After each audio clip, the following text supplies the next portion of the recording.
Bueno, muy buenos días. El día de hoy tenemos como tema la propiedad de la tierra en Colombia.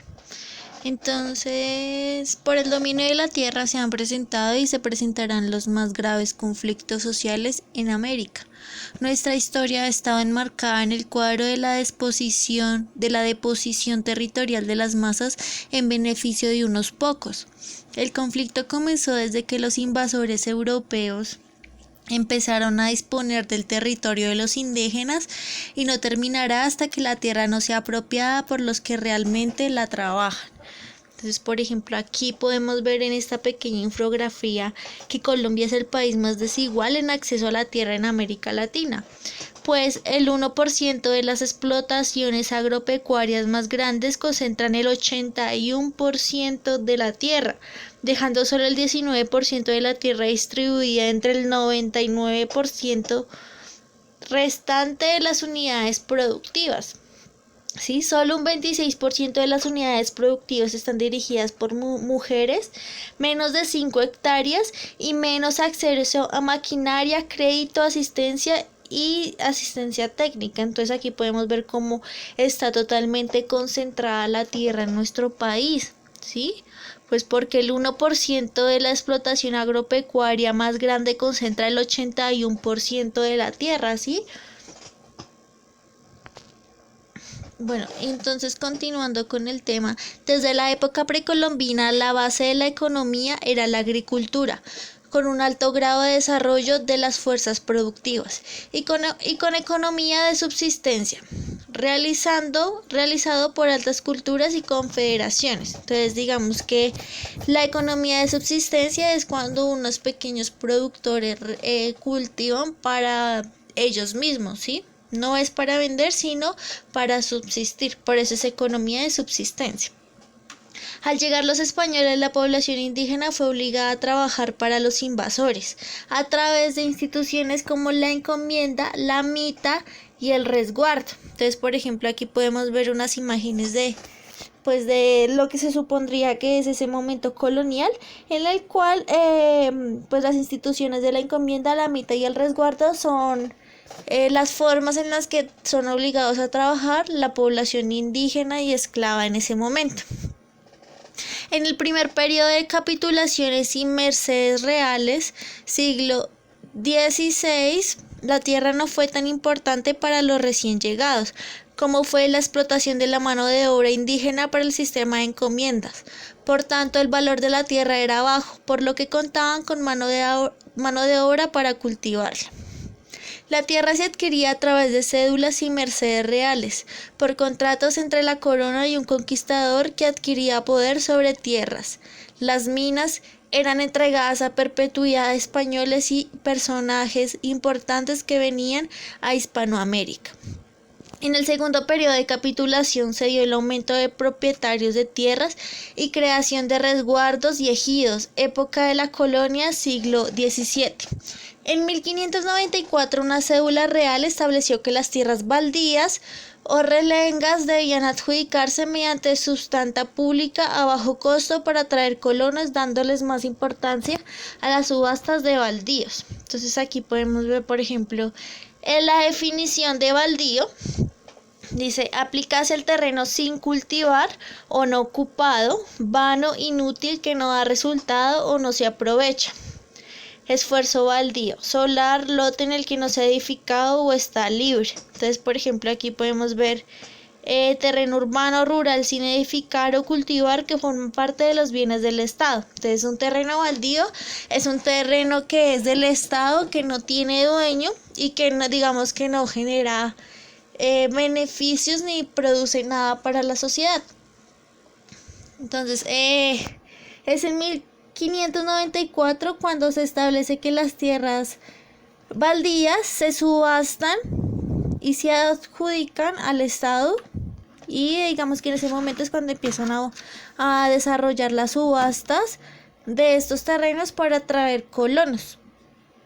El tercer periodo, con la aparición del Código de Indias, 1680, hasta la independencia, se recopilaron todas las normas jurídicas para reglamentar la propiedad de la tierra en las colonias hispanoamericanas y permitió formalizar y legalizar la propiedad de la tierra mediante el fisco, lo que inició el fenómeno de concentración en pocas manos, originando el latifundio. Se crearon las actividades productivas con las instituciones socioeconómicas feudales, encomienda, mita, resguardo y la esclavitud.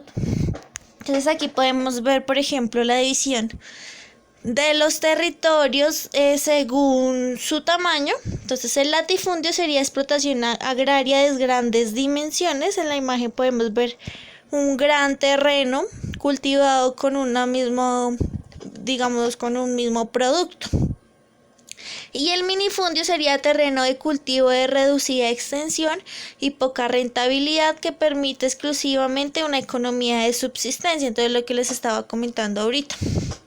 La economía de subsistencia se da entonces en el minifundio y la explotación agraria de grandes dimensiones en el latifundio.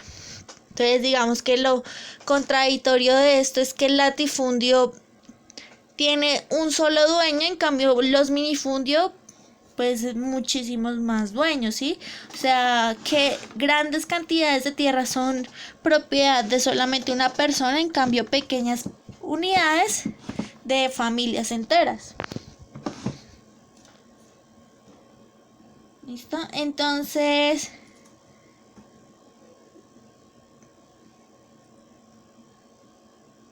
la apropiación de la tierra. A la llegada de Colón, los españoles radicados en las colonias creían que dedicarse al trabajo, a los negocios, industrias era indigno, aplicando una política de explotación y de expropiación de las tierras a los indígenas, entregándosela al colonizador extranjero.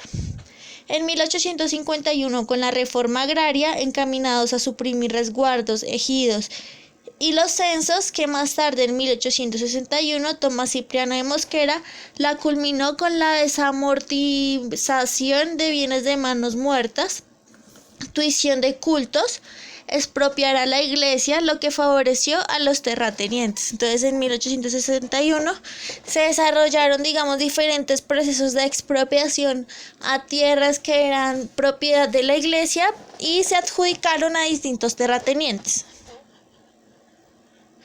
Colonización antioqueña y el desarrollo de la producción cafetera. Las clases dominantes no tuvieron capacidad para doblegar a la población blanca.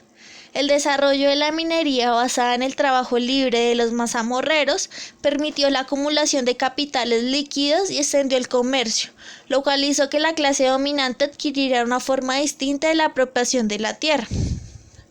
Entonces hay distintos tipos de colonización, digamos que uno de los más importantes fue la colonización antioqueña.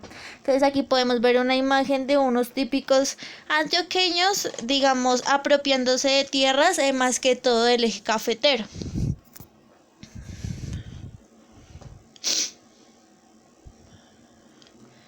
¿Listo? Entonces ya frente a la tierra en el siglo XX, a inicios del siglo XIX, las tierras laborales del centro del país estaban acaparadas por los terratenientes.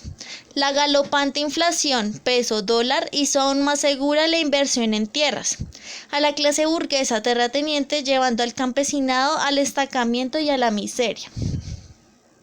La incipiente industria nacional dependiente influye sobre las estructuras agrarias. Se fomenta en Colombia las grandes huelgas obreras 1918, principalmente las bananeras y el petróleo.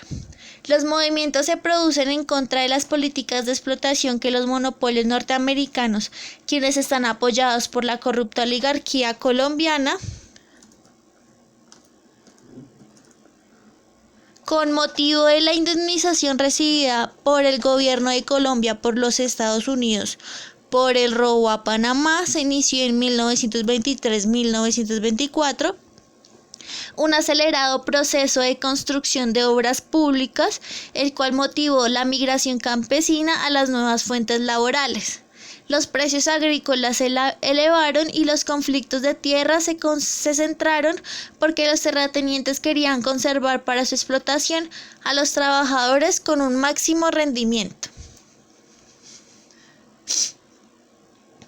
La crisis de 1930 fue un hecho mundial que golpeó la estructura del país, repercutió sobre el campo colombiano. Ante el no trabajo urbano, los obreros regresaron al campo, las exportaciones rebajaron y el mercado se cerró. En esa situación, la lucha por la tierra se intensificó y las invasiones de la tierra se generalizaron. Como respuesta, vinieron los desalojos. Por esto, los campesinos se organizaron en ligas con la dirección del Partido Comunista y se procedió a invadir las tierras e iniciar huelgas. Las realidades del capitalismo requerían productividad en el campo. Para ello era preciso que algunos sectores se modernizaran para mayores ingresos y mayor mercado. Entonces, digamos que eso es algo bien importante frente a la tenencia de la tierra en Colombia, que si podemos evidenciar, siempre había una desigualdad entre quiénes son los dueños y quiénes son los que, digamos, la producen o la trabajan, ¿sí? Que la mayoría de veces las personas que la producen y la trabajan no son dueños de esos territorios. Y también que a causa de esos mismos conflictos por la tierra, los campesinos tuvieron que organizarse en ligas para poder luchar por las propiedades y por los títulos de esas tierras. Entonces, continuamos con el tema en la siguiente videollamada. Espero que les salgan muchísimas preguntas para poderlas resolver en ese momento. Muchísimas gracias.